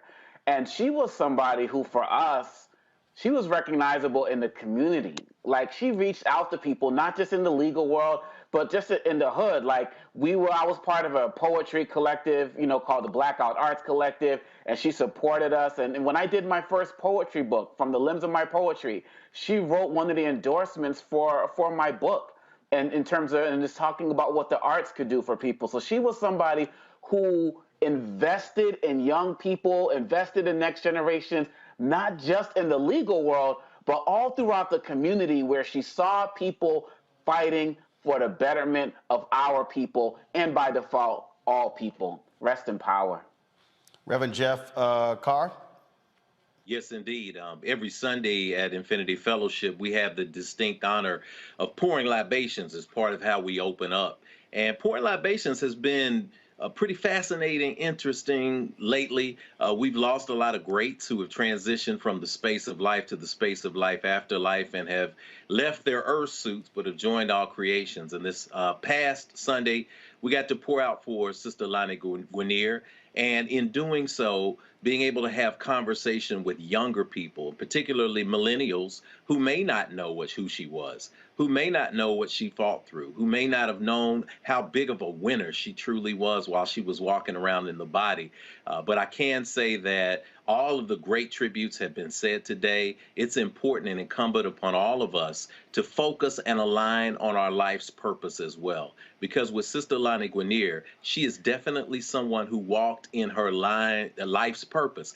31 of 32 victories with the NAACP Legal Defense Fund, moving past Bill Clinton nominating her for Assistant AG and then pulling that nomination a few months later, and then the entire community standing around her, embracing her and saying, no, she is ours, she is our shining light, and we're going to continue to love her. As we continue to do that, I know that a good tree cannot bear bad fruit, or the other way around. So she has influenced generations for generations to come, and we say to her spirit, rest, rise, live, continue to shine, and so it is. Ashe.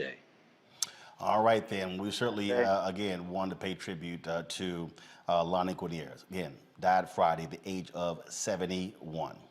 When we come back, one of the greatest producers, artists in music, we lost him just yesterday, at the age of 76, James Mtume. We'll talk with his two daughters, and also, of course, artist Michael Bearden, to talk about his legacy that extends far beyond, of course, the songs that he wrote and produced, all the way through present day in hip-hop. He's one of the most sampled producers. You're watching Roland Martin Unfiltered right here on the Black Star Network.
time to be smart. Roland Martin's doing this every day. No punches. Thank you, Roland Martin, for always giving voice to the issues. Look for Roland Martin in the whirlwind, to quote Marcus Garvey again. The video looks phenomenal, so I'm really excited to see it on my big screen. Support this man, Black Media. He makes sure that our stories are told. See, this difference between Black Star Network and Black-owned media and something like CNN. I got to defer to the brilliance of Dr. Carr and to the brilliance of the Black Star Network. I am rolling with Roland all the way. Honored to be on a show that you own. A black man owns the show. Folks, Black Star Network is here. I'm real revolutionary right now. Roland was amazing on there. Stay black. I love y'all. I can't commend you enough about this platform that you've created for us to be able to share who we are, what we're doing in the world, and the impact that we're having. Let's be smart. Bring your eyeballs home. You can't be Black-owned media and be scared. You dig?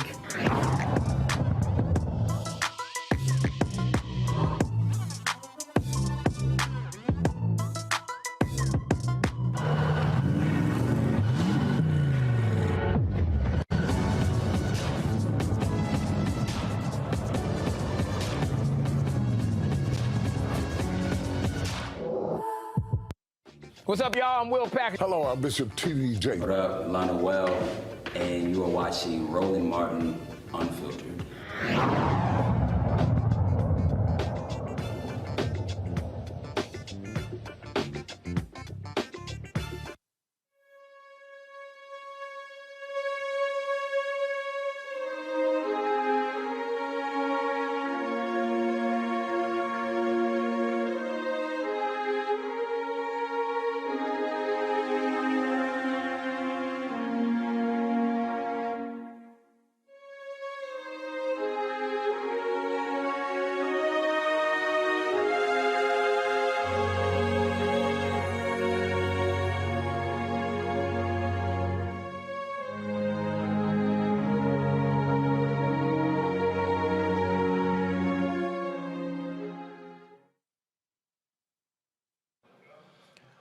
Folks, 1 week ago, James Mtume posted this on Instagram when he turned 76 years old. Y'all pull the tweet up, that'll be great.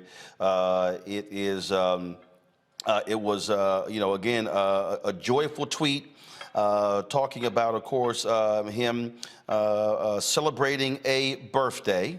And in that particular tweet, as you see there, he said, kicked it all the way to 75, feeling amazing and surrounded by family. And then there were multiple photos that he had posted. Then, of course, many of us were shocked yesterday when we got the news that James Mtume had passed away at the age of 76. He was born James Foreman in 1946, grew up in a musical environment with jazz musicians frequently his parents' house. He learned to play piano and percussion despite having an athletic scholarship for swimming to Pasadena City College in 1966. He also, of course, cut his teeth as a drummer for the great Miles Davis. Mtume rose to national prominence in 1983 with the #1 hit song, Juicy Fruit. The song was eventually reworked by the Notorious B.I.G. for his debut single, Juicy, 10 years later in 1994. Folks, in addition to being a performer, he also was a writer, a producer. And of course, so many different artists and entertainers, they sampled his music. If you look at the songs that he wrote hits for just a number of other artists, Roberta Flack, Donny Hathaway. I mean, we can go on and on and on talking about, again, the life and legacy of James Mtume. Joining us right now, he had two of his daughters who join us right now. And certainly glad to have them with us, Ife and Benin. Glad to have both of you. Again, our condolences to you and your family for such a tremendous loss. Thank you for having us. You got us with that photo montage. Yes. You're doing all right. Well, it was. It's an honor. It's an honor. It was. So I mean, obviously, when you look at that post from a week ago, he was excited to hit his 76th birthday and sharing with the world images of his family. Mm-hmm. Yes. Yeah. One. it's still a shock to all of us. We're still adjusting. It's still very fresh for all of us here. But he had a wonderful birthday. We played some videos of some of his friends that sent over some messages of well wishes. We were laughing, we were crying, thinking about old memories, listening to some of his old music. It was a wonderful day. And, you know, unfortunately, you know, we were not expecting things to happen as quickly as they did. But my father always prepared us after him. And so, you know, as a family, we're getting through. And obviously, many people have asked the question, you know, had he been ill, or did this simply just occur quite quickly in the last week? I mean, as, you know, he's had some health. Wanted to, you know, rely on that as an excuse to not do the work, and you know, it was certainly a private family matter. But you know, what happened yesterday was sudden for us, for sure. But I'll tell you this much: he was a fighter to the very end. Absolutely, absolutely. And he was surrounded by all of us, and you know, it was love, and couldn't have asked for any other way to go. You know, who else? You know, you want to be surrounded by the people that you love, your family, your children, your grandchildren, your wife. It was a beautiful moment. Obviously sad, but a beautiful moment. Yes, and we're honored to have been his children. So, thank you. You have been seeing the tributes pour in from so many people. Just share and talk about just so many people who have been impacted by his music, folks in the industry, and of course, fans. I think for me, because he's just Baba to me, you know, I know that he is the James Mtume. And through the stories people have been sharing about how my dad impacted their lives has been overwhelming. And the fact that we were able to share our father and that he was able to give so much and still be there for his kids every step of the way, no matter what. So he was always Baba first to us. A lot of people may not realize that in addition to the music, he hosted a radio show with Bob Slade there in New York. I actually was on that show several times. And so his voice was also important on community issues.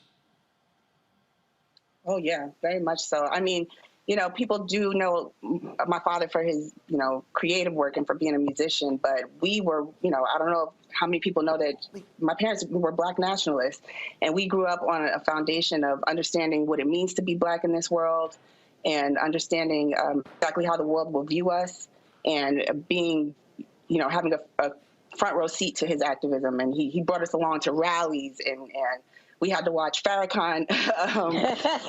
Every time he came to town. Yeah, we had to watch those. That was a family thing we had to do. Yeah, Saturday mornings you had, you know, Soul Train, and then we were going to watch something political and talk about it as a family. Absolutely.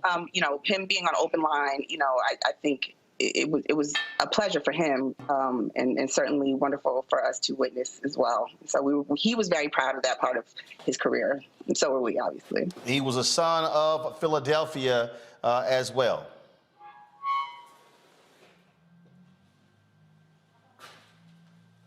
You talk about that influence, the Philadelphia influence. Of course, we know about Gamble and Huff and so many others, and so he's in that lineage as well. Oh, yeah. I mean, first and foremost, you know, right down to our grandfather, and both of our grandfathers, you know, biologically, yes. Our grandfather is, you know, a famous jazz musician, Jimmy Heath, also from South Philly and the Heath brothers. But the grandfather that raised us was also a jazz musician, James Hengates Foreman. And, you know, so in addition to all the other musicians that you know that have come out of Philly, you know, your Questloves, your Jill Scotts, your Bilals, like there's the list goes on. But that richness started, you know, for us right at home. And when I say at home, I mean at my grandparents', you know, dining room table when you know, Dinah Washington or someone would show up for dinner. Absolutely. So it's very rich and very personal to us. You know, Philly is our second home, and, you know, we didn't grow up there on a day-to-day, but that's our home. And so, yeah, he is very much ingrained in us. Philly is very much ingrained in us. And so he was very, very proud of where he was from and always wanted to Well, certainly keep us abreast of funeral services, memorial services, so we certainly can pass it on to our audience. And again, there's a lot of folk yesterday. My man D Nice did a tribute to James Mtume on his Club Quarantine, playing his music. So many people were listening to that and going, man, I didn't know he wrote that song. I didn't know he did that song. I didn't know he did that. And that's just one of those things that unfortunately we live in a society where folks don't necessarily think about our older established artists, but the reality is the sound today in many ways is a result of their sound with the constant sampling that goes along. Yeah. Absolutely. Oh, absolutely. Which he was a champion for. Yeah. He always wanted to He always wanted, that's right. That's right. The music had to go on, and he was not opposed to people sampling and trying new innovative ways to build upon it. But I read somewhere that he also owned his masters. Absolutely. Very much so. So when you own, first and foremost. So when you own your masters, you don't mind being sampled because you get paid. Handle your business. That's right. That's right. Business first. That's right. That's right. All right. That's right. All right then. Well, we certainly appreciate the two of you joining us, sharing your thoughts and reflections about your father. Again, it is look, it is difficult to lose a sibling. And to come on the next day to talk about him. We certainly appreciate that, you sharing your thoughts and reflections about your dad. He certainly just touched so many people, and again with music lives on and on and on, and so folks will always be thinking about and talking about the great James Mtume. Thank you so much. Thank you for having us. Thank you, guys. Thank you very much. Now I want to turn to Michael Bearden. Michael, of course, has been involved in music for quite some time. He has worked with some of the biggest artists, Michael Jackson, Prince, and others.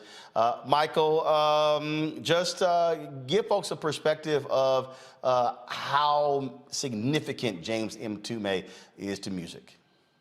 Well, you just really touched on it with his daughters as far as, the new younger generation sampling his music.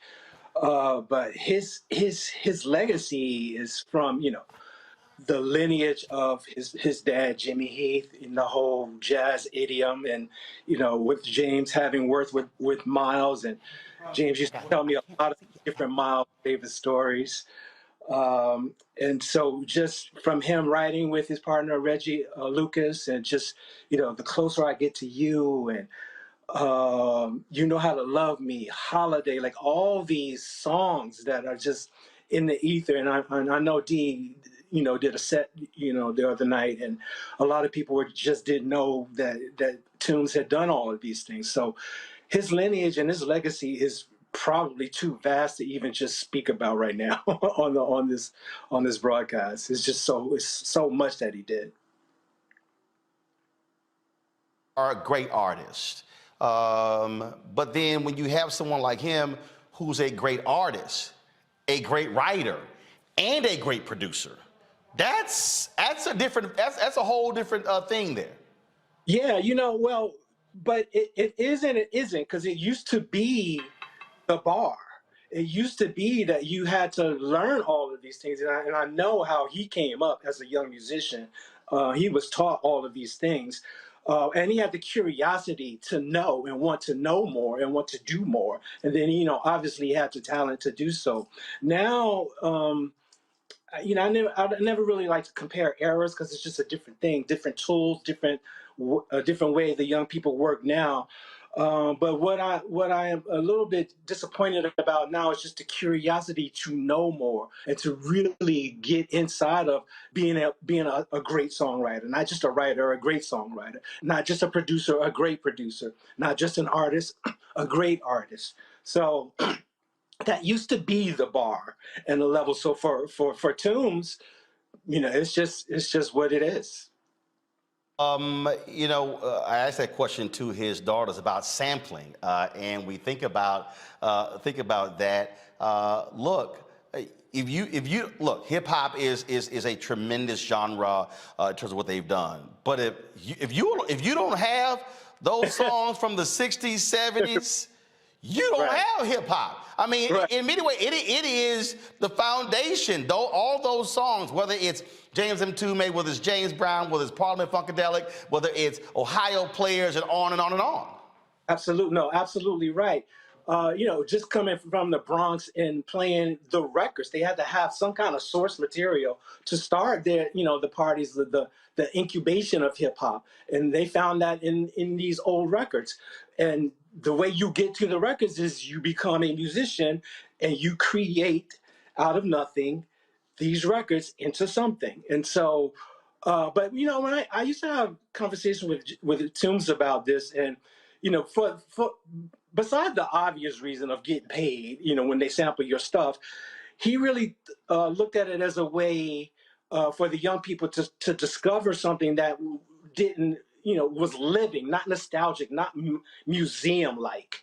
It was living, and they were doing it in a way to remix, for lack of a better word, or just to, you know, reintroduce the source material to some of these young artists and people who weren't born when we were, and who didn't pick up an instrument when we did. So he never really looked down upon that. But you're right, like there would not be hip hop without the source of where all this music came from.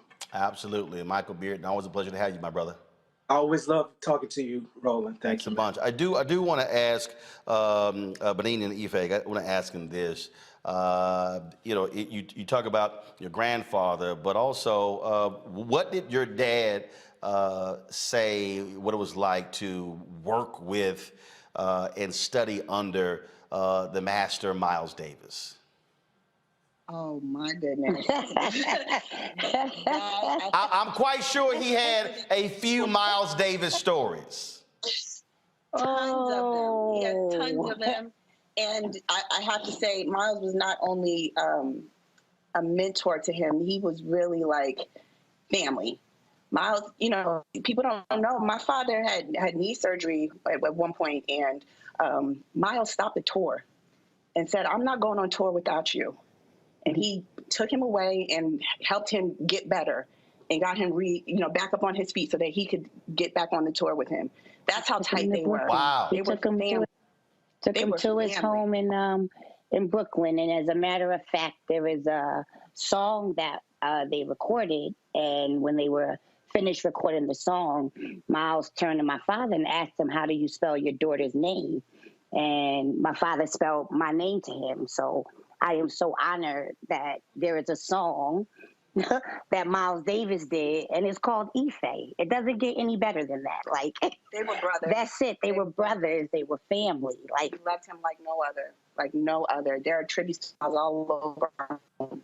Absolutely. People up hearing those stories every day. Absolutely. Wow. Well, that certainly is absolutely amazing. And again, we thank both of you for sharing that with us.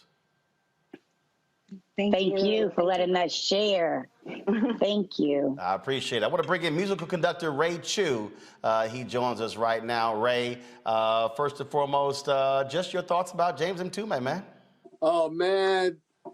So first of all, you know, it's my honor and pleasure to talk about James Mtume James. I met him back, you know, before I met him, I was an admirer of his work when he was working with Miles. He inspired me by the way he brought his whole nother dimension to Miles, and that Miles had embraced him to the degree that he really wanted to help that elevate what Miles was doing at the time. I saw this as a young man, and I was like, well, who is that guy?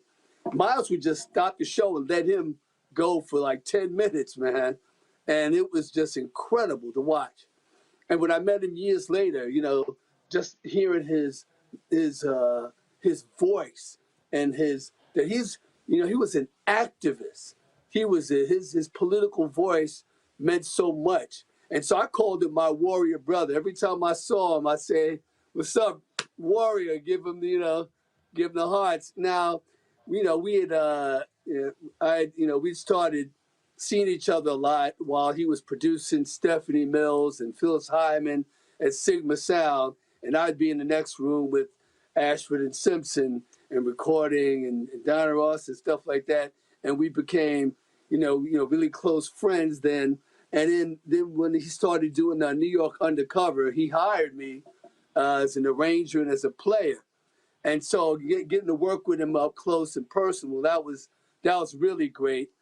And then we also worked together on Donny Hathaway's latest appearance with Donny Hathaway and Roberta Flack doing Back Together Again. Mtume and I worked together on that, and that was a wonderful, great piece of art that we got to speak about. That was my warrior brother, man. I speak about him, and I want to speak about him in the present because, in the present tense, because his spirit lives like right now. We need him. We need his voice, and I'm gonna be calling upon him. What you laid out there when you talked about in terms of what he meant, I asked Michael Bearden this question. I want to ask you the same thing. Again, for someone to be, a drummer with Miles Davis, and then a performer himself with their own hits, and then to be a master writer and a master producer, that's using all of your musical talents. You and I sat down for a great conversation for Rolling with Roland. We're going to be airing that later this year in the Black Star Network. But again, not everybody has that multiple skill set to be able to be excellent in different phases of the musical genre. That's right. And he's not only as a percussionist, he was an arranger, he was a writer, and he was a visionary. When he wrote The Closer I Get to You, and he did that for Roberta Flack, I remember him telling me the whole journey of that song, and that it didn't just land on her desk as it was. It was something that evolved. And when you're working with a great artist like Roberta Flack, convincing her to do something that she might not have previously saw means that you have a great deal of cachet. You have a great deal of commitment to the art. People have to trust you. And that's what I would say, that a lot of people, a lot of artists, and a lot of musicians trusted Mtume. They trusted that his integrity with music. They trusted his integrity when he had a voice in the community. And he had a huge voice in the community. And much respect to him. Ray Chu, I appreciate you, man, joining us, sharing your thoughts and reflections about James Mtume. Thank you. I appreciate it. Thanks a lot. I'm going to give a final word to my panelists for today. Let me start with, I'm sure, Jeff, you've had Lil Mtume playing on your speakers the last 24 hours. Man, my wife and I did yoga together today, and we were laying out in the final position, and one of the great 1984 Mtume hits came on. And she got really excited, and I didn't really like that she got that excited because it was the song You, Me, and He. And on the Google playlist, they actually have a polygamy mix of that song, of all things. I said, wait a minute, okay, baby, now I love this, but let's analyze this a little bit and see where this is, where this is, because I remember that. And when you're talking about a great like Mtume, you're talking about somebody who also has a scholarly background.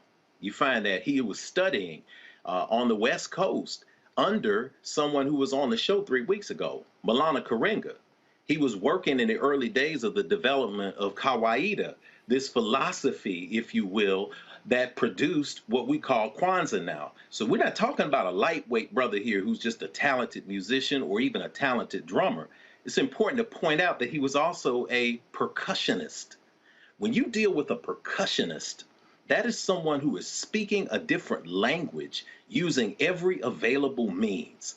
When you talk about Maurice White, Earth, Wind, and Fire, which was a band of percussionists, you see and hear everything from the bottom which is the drum, the jun, all the way up to the high spaces of the djembe that represent the entire energy of the divine feminine and the masculine coming together. You hear it when you hear you, me, and he start. Normally, when a percussionist starts, they will start with the bass drum, boom, chak, and a snare, chak, representing the higher tones, the lower root energy, the higher tones, boom, chak, doom, doom, chak. But if you listen to that tune tonight, I encourage everybody to do so. When you listen to it, there is a low tenor drum. That is the second beat. So when you hear that, you hear low masculine energy, doom, chak, doom, doom, doom. Two male forces with the top being the hi-hat, doom, chak, doom, doom, do, tap, do. So you hear these two low masculine energies come in. And then the song begins, and it's a song about a woman who is dealing with two masculine energies and torn between. So you begin to see all of this, and you hear all of this in the tones that are there. You hear the difference between the Roberta Flack and Donny Hathaway energy in the 1977 version that he produced and he put out there with Reggie Lucas. You hear the energy in the light spaces with Roberta Flack with her voice coming in, and when it starts with the CP60 piano and that little bell, ding, ding, ding, ding, ding, really soft, really gentle. Donny Hathaway coming in and blending with Roberta Hathaway. Over and over again, I try to tell myself that we could never be more than friends. But a year later, Mtume releases another version of the song.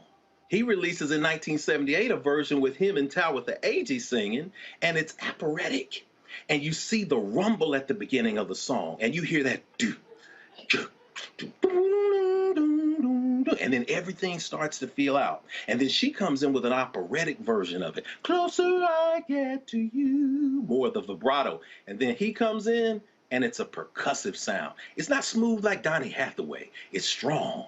Over and over again, I try to tell myself that we could never be more than friends. You hear that strong bottom strength. So when you hear Mtume and you go through his music, you hear the cacophony, the symphony of Black excellence. You hear the symphony of humanity. You hear the chakras of the body moving from the root to the crown. And that is the gift that this massive intellect has given us. And we can say that we are grateful for that gift. It lives on in generations, from Biggie Smalls' music to everything else that has been sampled. And in the most important way, he was able to balance something that many artists for generations have not been able to balance. And we give thanks for him, as Sister Benin, Sister Ife has said. In the end, he can also just be Baba. Ashe, my brother. Ashe. I don't know, Julian and Omakongo. I don't know if y'all want to follow that, but one of y'all go ahead. Well, we cannot follow Brother Carr. I'm not going to pretend to try to sing on the air or do anything like that. But what I want to say is that these Benin and Ife, we are grateful to you for sharing your dad and sharing your recollections with us. More importantly, I think that when I saw the pictures of you two young ladies as baby girls, the smile that came to my face was about the bond between fathers and daughters. And y'all clearly had that bond. And it's really important because in our community, all too often, we don't talk about the relationship between fathers and daughters. And we don't talk about that. We leave something out.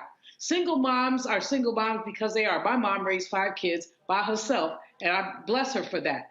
And my dad wasn't in the picture. So I have a little bit of envy for y'all, but I also think from a policy perspective, what we really have to talk about is lifting Black dads up more. A few weeks ago, Roland, we had the King Richard film, and we talked about Richard Williams and the relationships he had with his daughters. And I'm looking at Brother Mtume and thinking about the relationship that he had. They would not have been able to speak so lovingly had there not been such a tremendous and amazing bond. And so he lives on through the sampling, but he also lives on through them. Sisters, I'm grateful to you. Thank you for sharing your dad. Omakongo. Thank you. I want to continue in that light to you, sisters Benin and Ife, as somebody who's raising two daughters now who are teenagers, 15 and 13, and a 7-year-old son. If I can have them when my time is up, say like 10% of what you said, about your dad, I will know that I have lived a life well lived, because it's all about them and helping them be their best selves. So I appreciate everything you've had to say. As a musician myself, part of the hip hop generation, I definitely would be, freestyling the juicy. I'll be playing it tomorrow morning in our yoga studios. I teach Pilates classes, so I'm gonna play that tomorrow. But Nice. I think what was just most definitely, what was beautiful about it is how his work is timeless and connects to future generations. It has to be beautiful to know that your dad's work is going to live on forever.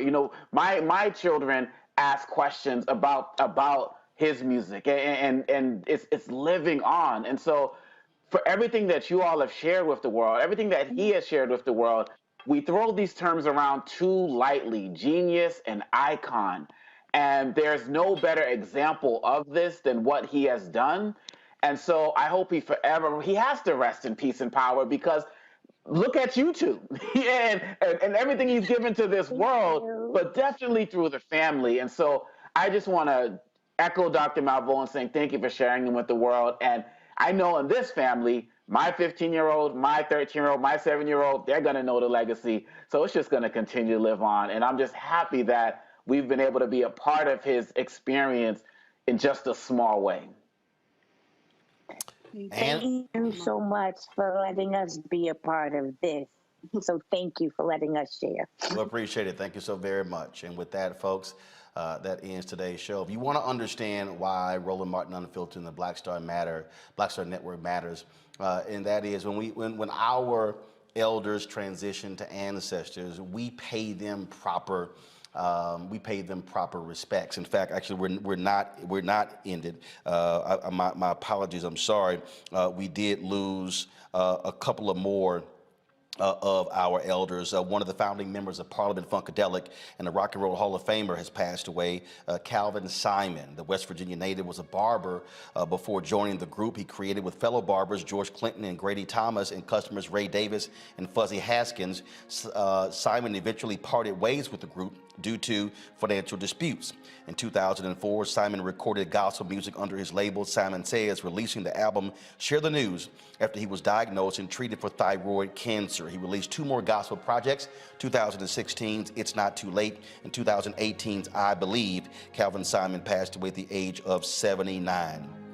Also, folks, film producer Carl Craig has passed away. Over the weekend, I saw a number of photos and posts about this brother, and I was not familiar with him. D'Angela Proctor, I work with the TV One, reached out to me and said that she worked with him on her first movie, and he also gave Chris Spencer recently his first directing opportunity.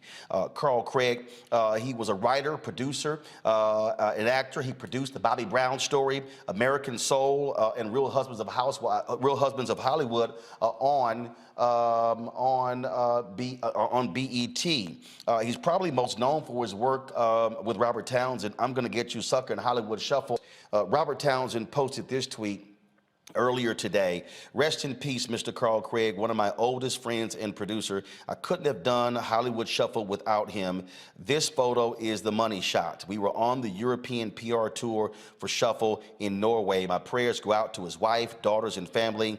I miss you. And again, if you look at a number of others, people have talked about this brother.